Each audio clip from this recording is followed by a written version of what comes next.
La Biblia apunta en relatos acerca del pueblo de Dios que apuntan a acontecimientos futuros y contienen claves para entender la verdad presente. De hecho, algunos de esos relatos prefiguran acontecimientos de los últimos días con sorprendente detalle y proveen una base más amplia para entender con claridad las profecías de Daniel y de Apocalipsis. Comencemos. Bienvenido a Brother to Brother, un lugar de estudio de la palabra de Dios, donde Dios está presente, donde la esperanza es real, donde Dios es glorificado, donde su palabra cobra vida. Escuela sabática, reflexiones, estudios bíblicos y más. Gracias por estar aquí.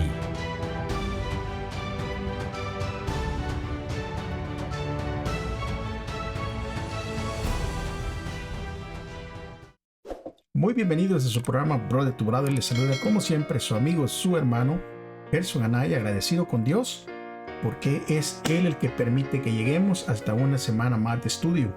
Antes de comenzar, recuérdense que es súper importante que usted tenga su Biblia, que tenga su lección y algo con que tomar notas. Y que me acompañe, por favor, a poder orar todos juntos. Padre, una vez más, damos gracias porque el privilegio es nuestro, Señor, de llegar hasta este lugar y poder estudiar su palabra.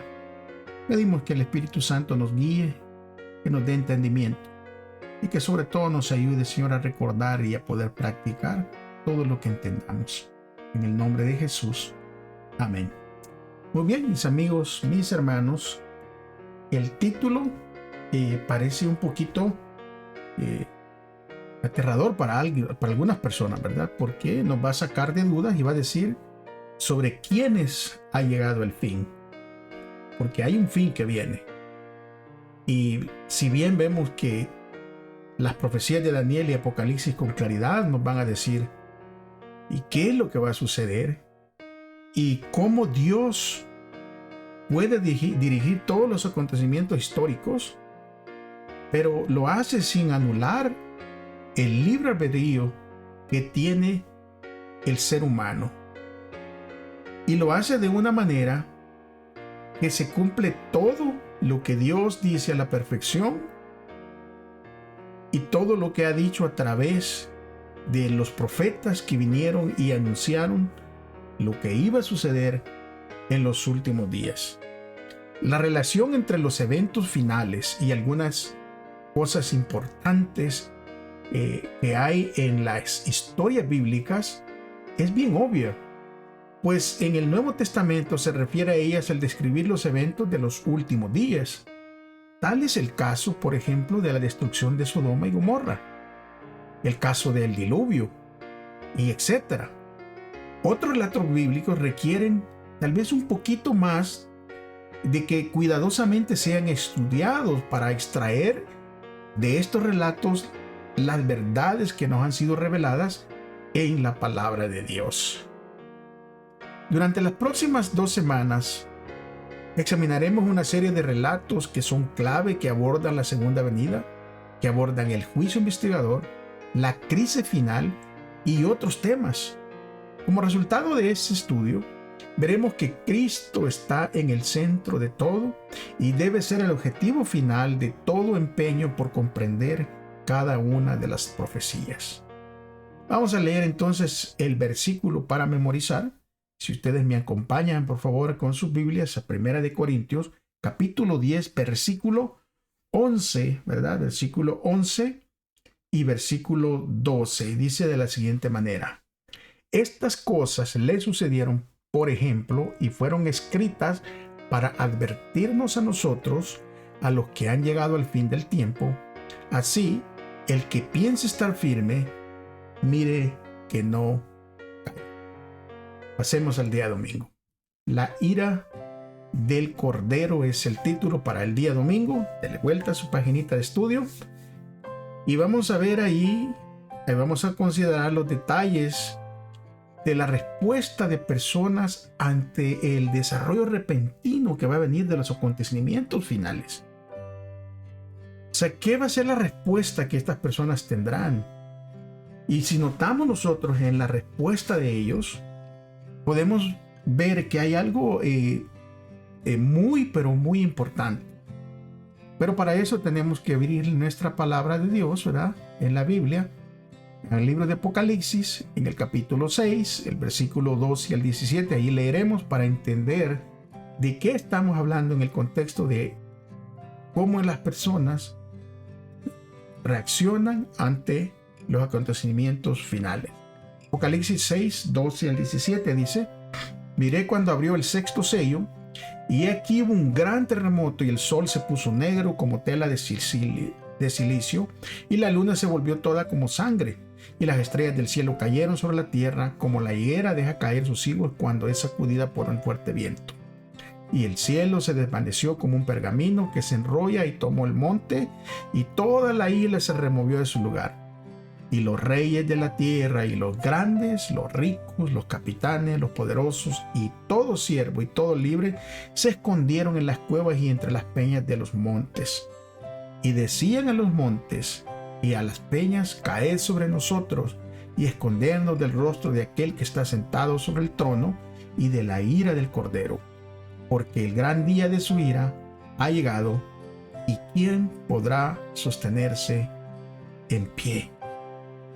Es muy interesante al leer este pasaje de la Escritura y ver, ¿verdad?, que las personas que están perdidas no están exclamando o no están diciendo ¿qué es esto? ¿O qué es lo que está pasando? ¿O quién está detrás de todo esto? Porque parece que entienden lo que está ocurriendo.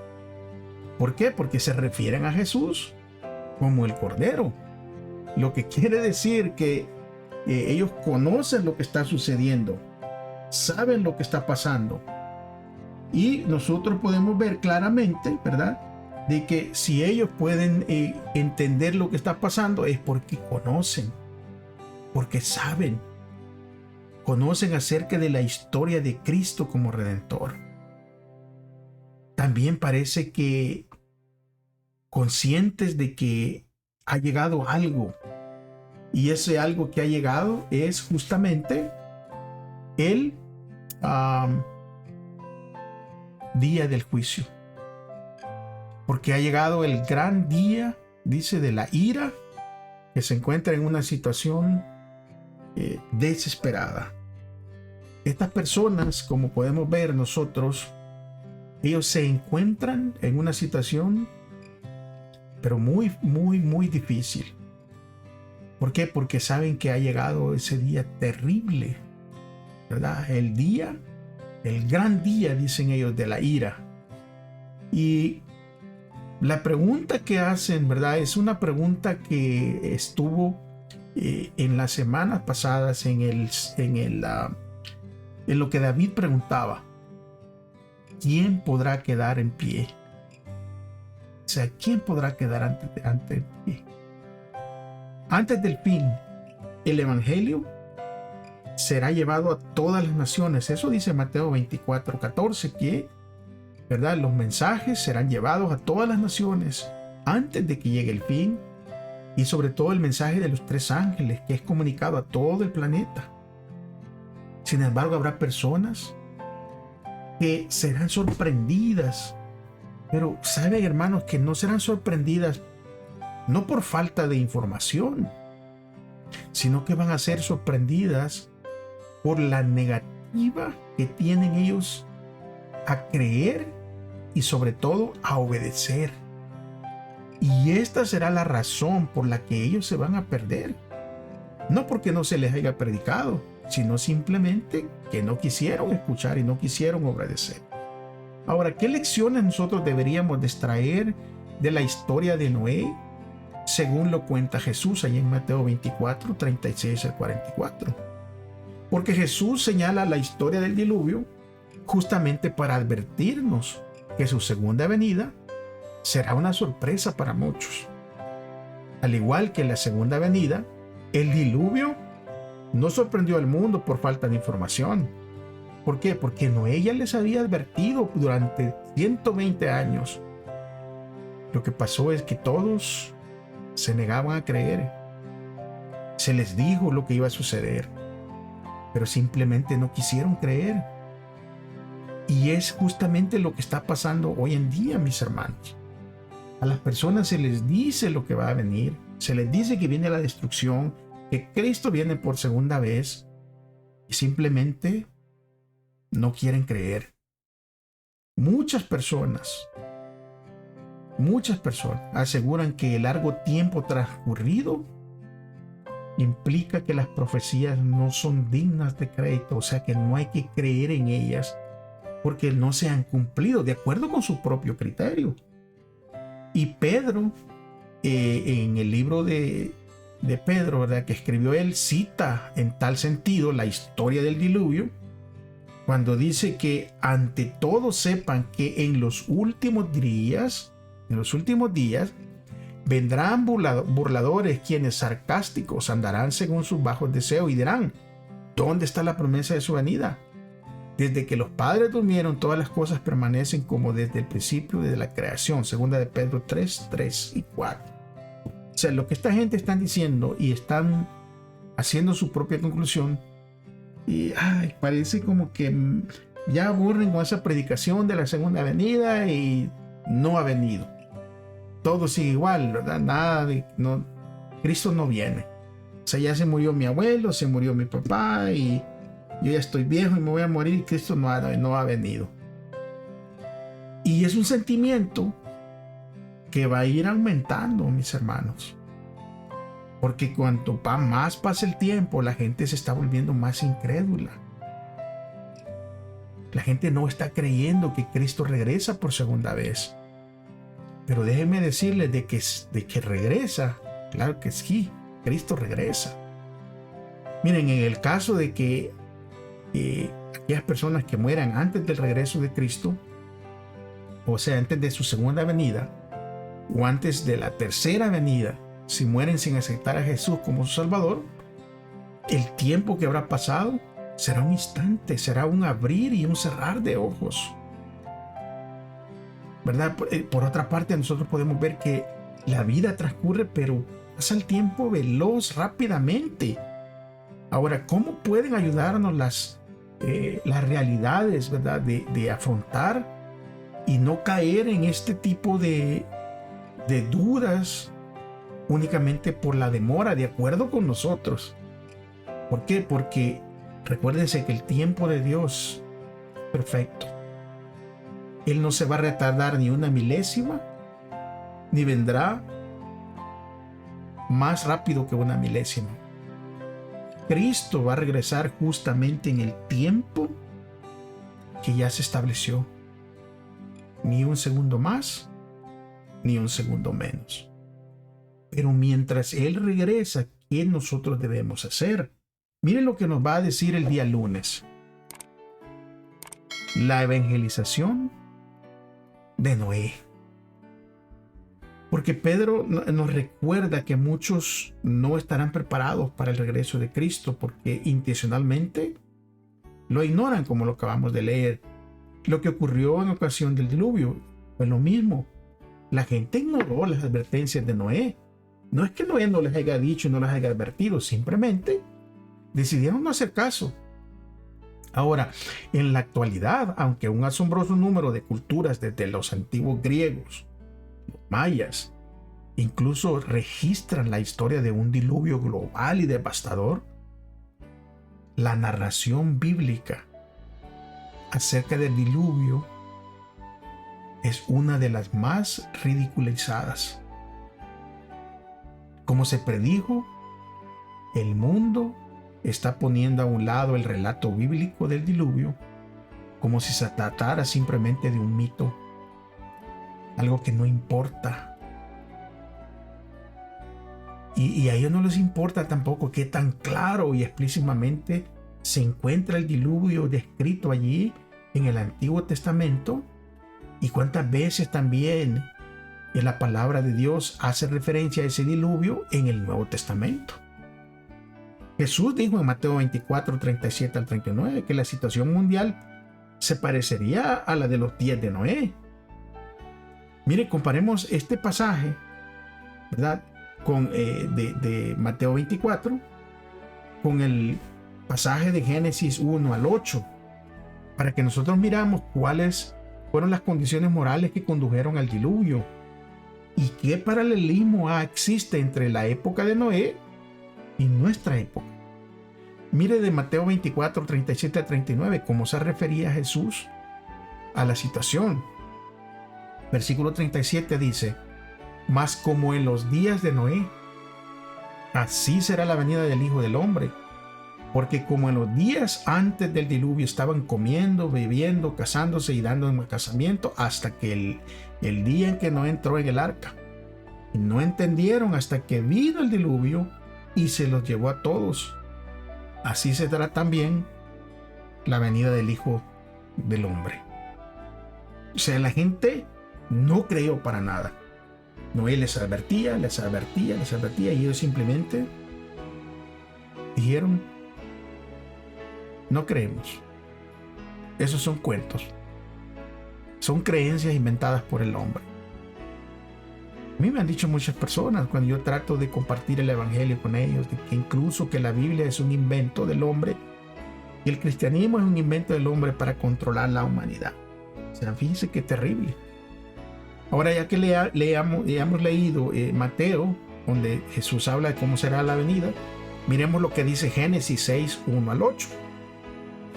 Dice: aconteció que cuando comenzaron los hombres a multiplicarse sobre la faz de la tierra y le nacieron hijas, que viendo los hijos de Dios que las hijas de los hombres eran hermosas, tomaron para sí mujeres, escogiendo entre todas. Y dijo Jehová: no contenderá mi espíritu con el hombre para siempre, porque ciertamente él es carne, mas serán sus días 120 años. Había gigantes en la tierra en aquellos días, y también después de que llegaron los hijos de Dios a las hijas de los hombres, les engendraron hijos. Estos fueron los valientes que desde la antigüedad fueron varones de renombre.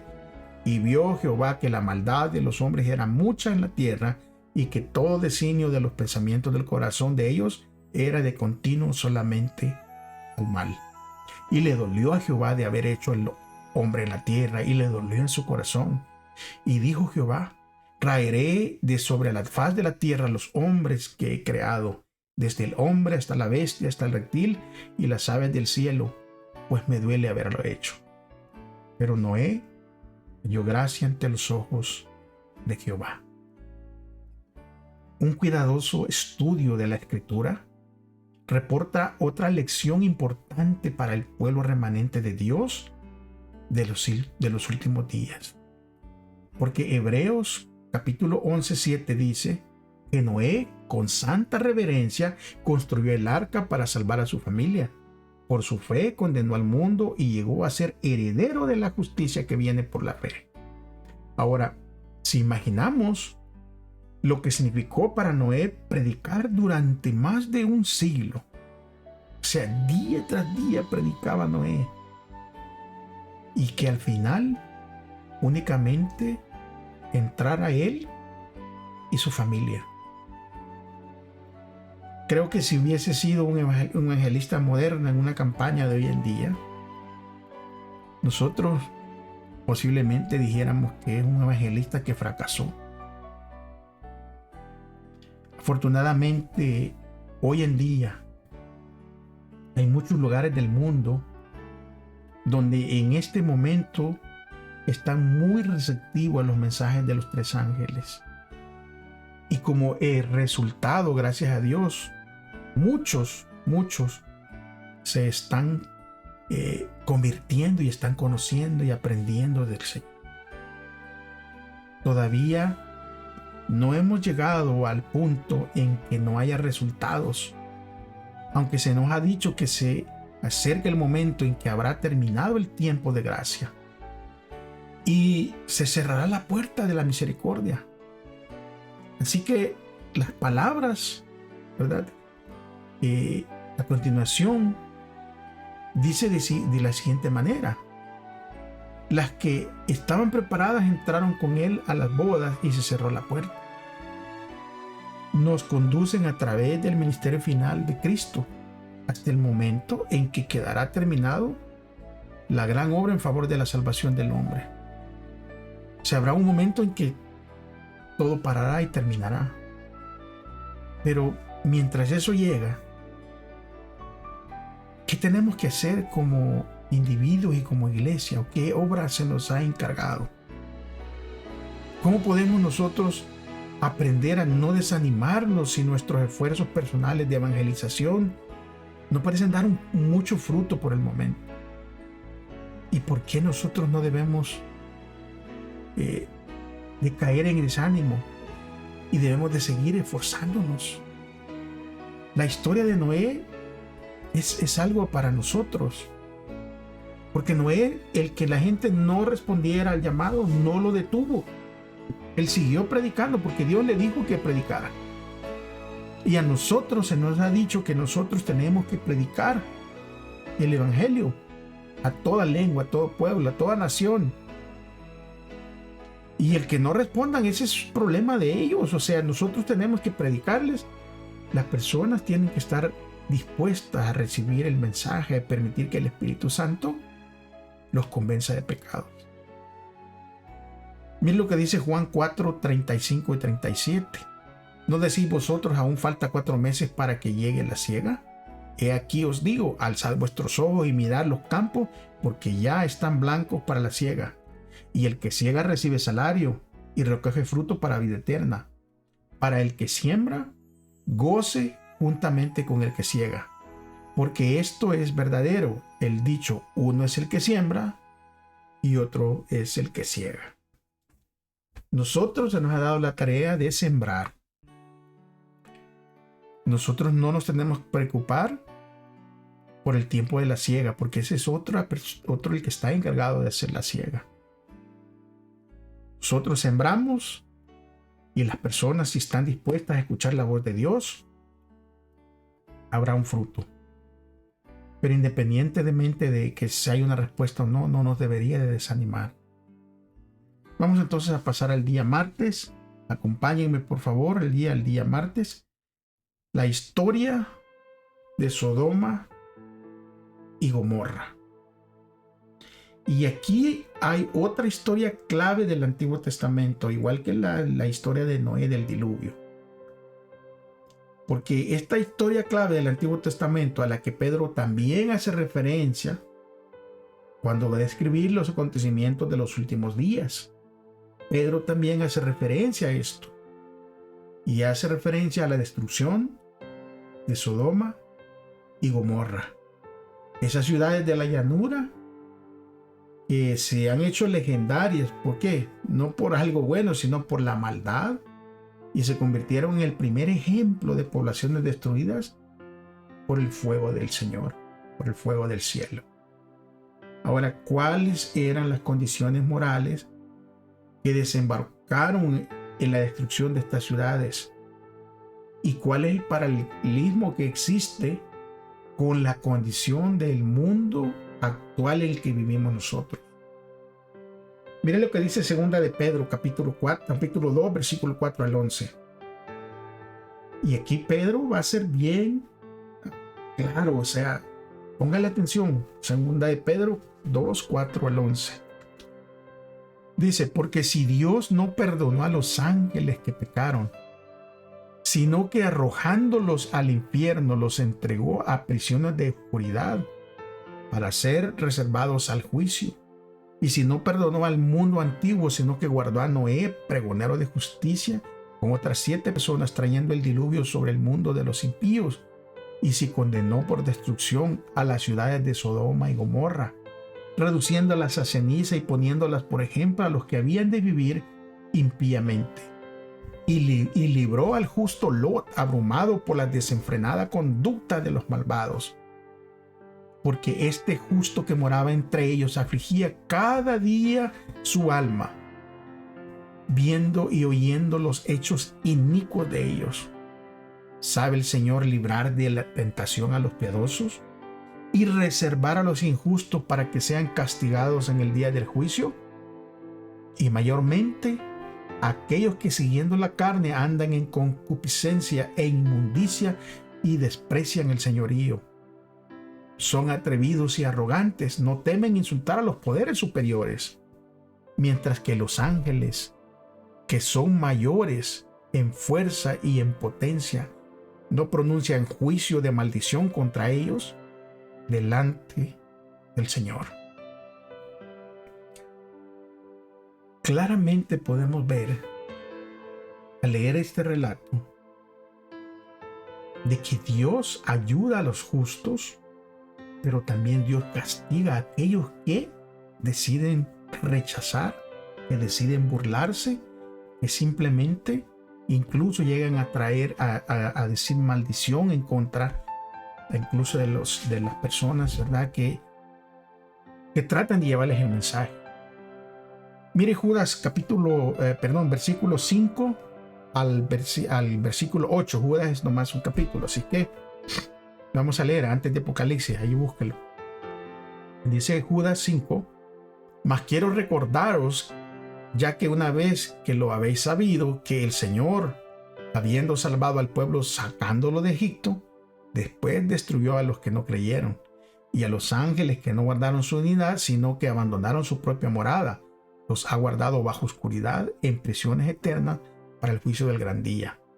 Como Sodoma y Gomorra y las ciudades vecinas, las cuales de la misma manera que aquellos habiendo fornicado e ido en pos de vicios contra la naturaleza, fueron puestas, por ejemplo, sufriendo el castigo del fuego eterno. No obstante, de la misma manera también estos soñadores mancillan la carne, rechazan la autoridad y blasfeman de las potestades superiores. Justamente lo que acabamos de decirles. Que no, las personas no les basta a veces con ignorar, sino que atacan, rechazan e incluso se burlan. Y Ezequiel 16, 46 al 50 dice: y tu hermana mayor es Samaria, ella y sus hijas que habitan al norte de ti, y tu hermana menor es Sodoma con sus hijas, la cual habita al sur de ti. Ni aun anduviste en sus caminos, ni hiciste según sus abominaciones. Antes, como si esto fuera poco y muy poco, te corrompiste más que ellas en todos los caminos. Vivo yo, dice Jehová el Señor, que Sodoma tu hermana y sus hijas no han hecho como hiciste tú y tus hijas. He aquí que esta fue la maldad de Sodoma tu hermana. Soberbia, saciedad de pan, abundancia de ociosidad tuvieron ella y sus hijas, y no fortaleció la mano del afligido y del menesteroso, y se llenaron de soberbia e hicieron abominación delante de mí, y cuando lo vi, las quité. La advertencia dada a través del relato de Sodoma y Gomorra a quienes viven en la tierra en estos últimos días, hermanos, es bien clara. ¿Por qué? Porque finalmente los malvados también serán destruidos por el fuego, como se describe con una claridad en Apocalipsis 20. El pecado es notablemente engañoso, en el sentido de que nos impide percibir la condición de nuestro propio corazón y hace que nuestras transgresiones nos parezcan aceptables a diferencia de las transgresiones de los demás.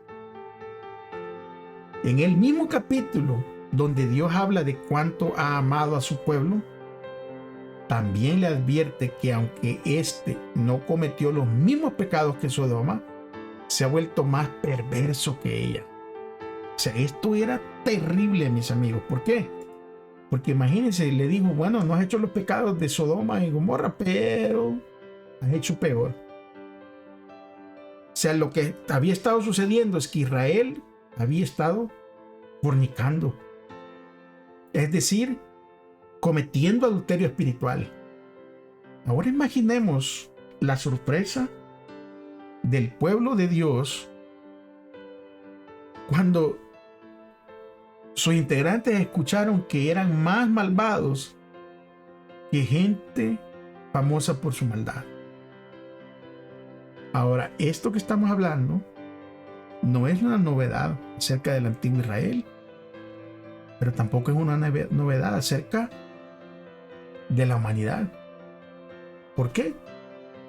Porque Romanos 1, 18 al 32, allí Pablo presenta una lista larga de faltas humanas que podrían haberse escrito sobre la base de las noticias que escuchamos hoy en día en los medios ya sea de radio o televisión.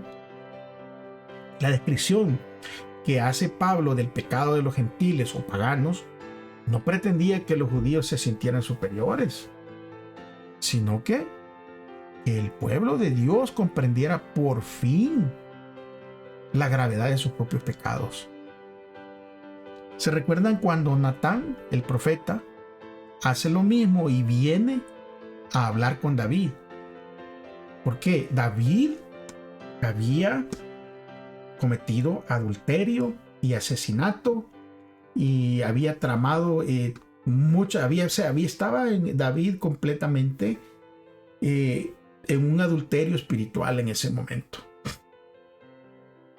Y entonces viene el profeta Natán, porque Dios lo manda a confrontar a David, pero lo hace de una manera en donde el profeta le cuenta una historia de un hombre rico que tenía muchos corderos y muchos animalitos, y que fue y le robó la única corderita que tenía un hombre pobre. Porque este hombre rico venía un visitante a su casa y le quería servir un corderito preparado. Y teniendo muchos, él no le dio de uno de los de él, sino que fue y se robó el de aquel pobre y lo trajo y se lo dio, ¿verdad? Cuando David escucha eso, David se encendió de furor. O sea, se enojó y se molestó de una manera, o sea, tremenda. ¿Por qué? Porque Natán le había descrito una historia de injusticia. Y esta declaración de la historia que le cuenta Natán, cuando la oye David, dice: no, ese hombre merece morir. Eso fue lo que dijo David. Ahí está en el libro de 2 de Samuel, en el capítulo 12, léalo, es muy interesante. David dice: hombre merece morir. Y cuando David dice eso, Natán le dice: bueno, tú eres ese hombre. Y Natán se lo dijo a esto a David, para que David se viera reflejado en la historia y que viera su propio pecado. Es importante, hermanos, recordar que la Biblia no se dirige principalmente al mundo exterior, sino los relatos bíblicos y son para el propio pueblo de Dios, para nosotros. Y la descripción de los atroces pecados de otros en Apocalipsis 13 o Apocalipsis 17 es una advertencia de que nosotros también podemos caer en esa misma trampa. O sea, no tenemos que sentirnos orgullosos, ¿verdad? O que pues ya merecemos todo y que sobresalirnos y que no. Hermanos, recuérdense que el versículo de memoria al principio dijo que el que esté, ¿verdad? El que esté firme, vea que no caiga. O sea, cuidado, o sea, que nos autoexaminemos, prácticamente lo que está diciendo, que tenemos que hacer una autoexaminación de nosotros en nuestra vida espiritual y nuestra manera de vivir. ¿Por qué? Porque el juicio se está llevando a cabo en este momento. Y hay un juez. Y ese juez, mis amigos, mis hermanos, el juez, como dice el día miércoles, juez de toda la tierra. Porque la Biblia registra una curiosa historia que tiene lugar allí en las llanuras de Manré, justo antes de la destrucción de Sodoma. Antes de que el Señor mande a la destrucción completa de Sodoma, hay una historia anterior y esa historia, en ese relato, allí Dios se aparece a Abraham acompañado por 2 ángeles. Cuando Abraham lo ve que viene, ¿verdad? Abraham estaba sentado por allí y ve que viene el Señor con los 2 ángeles. Él sale, ¿verdad?, a encontrarlos y los invita a que vengan a comer con él. Y en ese momento, cuando Abraham invita a Dios y a los ángeles que vengan a comer, Allí es donde Dios le promete a Abraham y a Sara que tendrán un hijo, del cual descendería el Mesías. O sea, estamos hablando de Jesús. Jesús iba a venir del linaje de Abraham. Y eso lo podemos encontrar también en el Nuevo Testamento, en Gálatas capítulos 3 y versículo 16. Allí dice: ahora bien, las promesas fueron hechas a Abraham y a su simiente. No dice a las simientes como si hablara de muchos, sino y a tu simiente como de uno que es Cristo. Eso dice el libro de Gálatas. Ahora, cuando miramos este relato que pasa antes de la destrucción de Sodoma, y este relato sale de repente porque el problema de las ciudades malvadas de la llanura, ¿verdad?, era grave. Pero con todo y eso, ¿qué nos van a enseñar los versículos de Génesis 18, capítulo 18, del versículo 17 al 32? Porque ahí nos va a enseñar algo acerca del carácter de Dios y de cómo Dios piensa hacer frente al mal existente en nuestro planeta. O sea, cómo Dios va a lidiar con eso. Leamos Génesis 18, versículo 17 al 32. Jehová dijo: ¿encubriré yo a Abraham lo que voy a hacer? Habiendo de ser Abraham una nación grande y fuerte, y habiendo de ser bendita en él todas las naciones de la tierra. Pues yo sé que mandará a sus hijos y a su casa después de sí, que guarden el camino de Jehová, haciendo la justicia y juicio, para que hagan venir a Jehová sobre Abraham los que han hablado acerca de él. Entonces Jehová le dijo: por cuanto el clamor contra Sodoma y Gomorra aumenta más y más, y su pecado se ha agravado en extremo, descenderé ahora y veré si han consumado su obra según el clamor que ha llegado hasta mí, y si no, lo sabré. Se apartaron de allí los dos varones y fueron hacia Sodoma, pero Abraham permaneció delante de Jehová. Y se acercó a Abraham y le dijo: ¿destruirás también al justo con el impío? Quizá hay 50 justos dentro de la ciudad. ¿Destruirás y no perdonarás aquel lugar por amor a los 50 justos que estén dentro de él?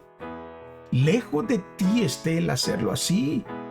Que hagas morir al justo con el impío, y que el justo sea tratado como el impío. Nunca tal hagas.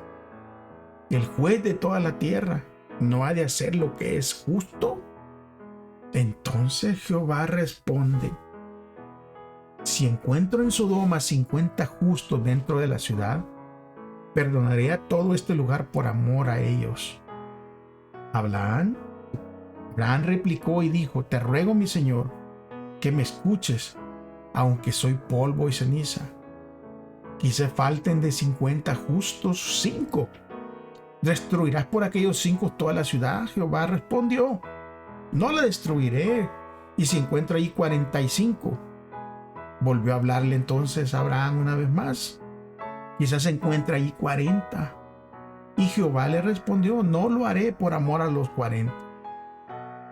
Abraham volvió a suplicar: no se enoje ahora mi señor si le digo: quizás se encuentra allí 30. No lo haré, dijo Jehová, si encuentro 30. Y Abraham insistió: soy muy atrevido al hablar así, mi señor, pero quizás se encuentra allí 20. Jehová dijo: no los voy a destruir por amor a los 20. Volvió Abraham a decir: no se enoje ahora mi señor, solo hablaré esta vez. Quizás se encuentren allí 10. Y Jehová dijo: no la destruiré por amor a los 10. Qué tremendo el amor y la paciencia de Dios. Porque yo al leerlo, cuando ya iba por los 30, yo ya estaba un poquito fastidiado. Pero vemos el amor y la paciencia de Dios, que es algo que no se puede comparar con nuestra paciencia, nuestro amor humano. Y cómo habla con la ternura, la respuesta que le da a Abraham. Por amor a esos pocos no lo voy a destruir. Ahora, Dios no nos debe una explicación,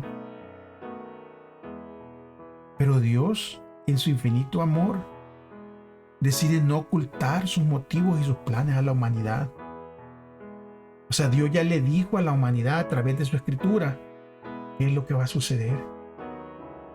Y en tal sentido, el profeta Amós dice: nada hace Dios, el Señor, sin revelar su secreto a sus siervos los profetas, en Amós 3:7. Antes de destruir Sodoma y Gomorra, Dios le informa a Abraham lo que está a punto de suceder, aquello de lo que va a ser pronto, ¿verdad? Testigo de lo que va a suceder.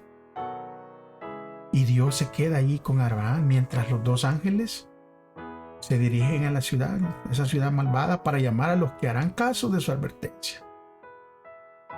Y lo mismo puede decirse de los ángeles proféticos que exhortan en los últimos días a quienes son parte del pueblo de Dios, que lo dicen: salir de Babilonia. O sea, Dios está mandando una advertencia hoy en día. Mientras se proclama la última advertencia, Dios está conversando con Abraham lo que está a punto de suceder, y se somete de buen grado a las preguntas del patriarca. O sea, lejos de ti hacer esto, dice Abraham, que hagas morir al justo con el impío y que el justo sea tratado como impío. Y Abraham le dice: nunca hagas tal cosa. El juez de toda la tierra no hará lo que es justo, pregunta Abraham. Abraham no solo examinaba el caso de Sodoma, sino también estaba examinando el carácter de Dios. Claramente podemos ver en esta conversación, y de la misma manera, antes de que llegue el fin del mal y de los malvados, Dios dice en el libro de Apocalipsis que abre los libros del cielo. Y cuando los abre, nos permite a nosotros acceder a la evidencia antes de hacer descender fuego sobre la tierra. Es decir, que nosotros tendremos 1000 años, porque este evento sucede en el milenio. Tendremos 1000 años para obtener respuesta a muchas preguntas que hoy tenemos. Y antes de ejecutar su juicio final sobre los perdidos, el Señor nos dará esos 1000 años para entender claramente por qué lo va a hacer, por qué va a traer ese juicio final. Ahora, ¿qué nos dice esto acerca del carácter de Dios? Y de cuán dispuesto está Dios al escrutinio de sus acciones por parte de los seres creados que dependen totalmente de Él para existir, y que no tenemos ningún derecho inherente a conocer estas cosas. Es impresionante la manera como Dios nos da el privilegio de entender toda su plenitud y que podamos ver que Dios es justo y perfecto en su juicio. El juicio previo al advenimiento será el último estudio que tendremos en este día. Será el último.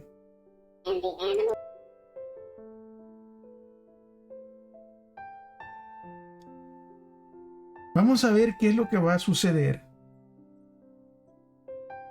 porque la descripción del juicio que se encuentra en Daniel 7 se nos permite ver detrás del velo una oportunidad impresionante de observar cómo Dios va a actuar para resolver el problema del pecado y para redimir a quienes desean vivir en una relación de pacto con Él. Es impresionante cómo Dios nos da esa oportunidad de ver y entender. La descripción del juicio investigador que se ofrece en el capítulo 7 de Daniel podemos ver en el versículo 9, versículo 10, 13, 14, 22, 26 y 27. Porque allí podemos nosotros mirar cuál es el objetivo principal de este juicio y cuál es el veredicto emitido al final del proceso. Y qué se nos dice esto a nosotros, que nos hace entender acerca del plan de salvación.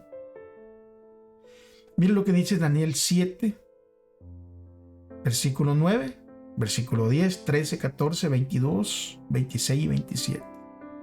Empezando el 9 dice: estuve mirando hasta que fueron puestos unos tronos y se sentó un anciano de días. Su vestido era blanco como la nieve, el pelo de su cabeza como lana limpia. Su trono llama de fuego y fuego ardiente las ruedas del mismo. Un río de fuego procedía y salía de delante de él. Miles y miles lo servían y millones estaban delante de él. El juez se sentó y los libros fueron abiertos.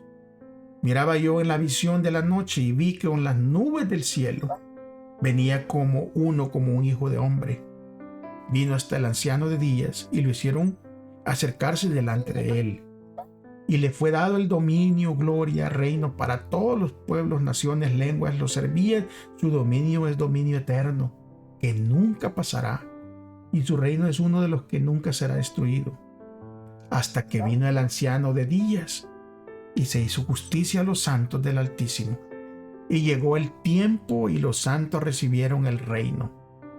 Pero se sentará el juez y le quitarán su dominio, para que sea destruido y arruinado hasta el fin, y que el reino, el dominio y la majestad de los cielos debajo de todos los cielos sean dados al pueblo de los santos del Altísimo, cuyo reino es reino eterno, y todos los dominios lo servirán y obedecerán.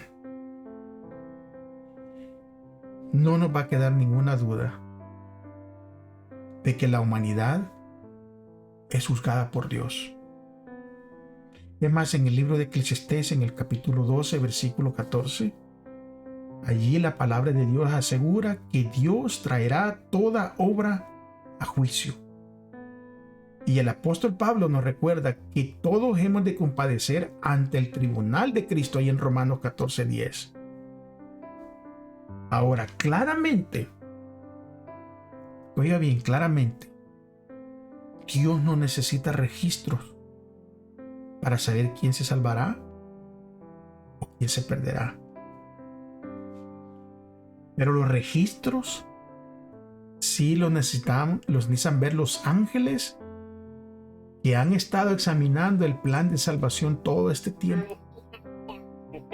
Nosotros podemos ver claramente, ¿verdad?, que naturalmente los ángeles tienen preguntas, porque ellos fueron testigos de la rebelión de Satanás en el cielo y vieron a una tercera parte de sus compañeros expulsados del cielo. Pero ahora, al final, Dios los trae ante Él.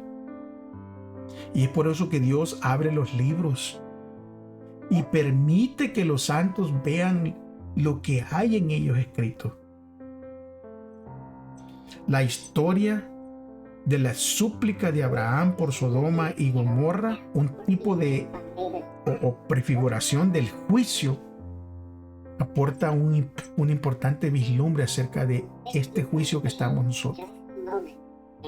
Porque los pecados de Sodoma obviamente fueron investigados antes de la destrucción, ya que Dios mismo menciona que la maldad de la ciudad le había dado una reputación tal que el clamor contra ella era tan grande que había llegado hasta los oídos de Dios, ¿verdad?, en el relato que estamos leyendo. Pero no solo Sodoma y Gomorra fueron investigadas antes de su destrucción. Dios también permitió que Abraham evaluara si la decisión divina de destruir a los malvados era justa. ¿Y quién aparece en medio del juicio celestial en Daniel 7? ¿Quién creen que aparece, mis amigos, mis hermanos? Aparece Jesús, porque se dice que hay uno como un hijo de hombre en Daniel 7:13, cuya aparición es la única razón por la que este juicio es hecho en favor de los santos del Altísimo. Solo la perfecta justicia de Cristo hace que su pueblo salga airoso de este juicio. Sin Cristo nosotros estamos perdidos. Y es únicamente por su justicia perfecta que nosotros podemos salir victoriosos en este juicio. Ahora imaginemos que todos nuestros secretos estén expuestos ante nuestro santo Dios en ese juicio. ¿Cuál es nuestra única esperanza en este momento? ¿Y cuál es la única esperanza que todos tenemos en este momento? ¿Y cuál es la única esperanza que le quedan a aquellos que no han aceptado a Cristo? Es justamente eso. La única esperanza es Cristo Jesús. Y amigo, hermano, si de todo esto que hemos hablado en este estudio usted no entendió nada, tal vez por A o B razón, lo que sí quiero que entienda es esto. Hay una sola manera de salir airoso de este juicio. Y esa manera es aceptando a Cristo Jesús como nuestro Salvador, permitiendo que el Espíritu Santo haga la obra y nos lleve el arrepentimiento, confesando nuestros pecados y comenzando el proceso de santificación en nuestras vidas. Muchísimas gracias por haber llegado hasta el fin. Nos veremos la próxima semana. Recuérdense, si Dios no quiere, esto no ha regresado. Y si Él lo permite, estaremos estudiando. Mientras tanto, recuérdense que tenemos una misión que cumplir: predicar el Evangelio. Y si decimos que hemos conocido a Dios, demostrémoslo. ¿Cómo? Amando a nuestro prójimo. Hasta la próxima. Muchas bendiciones.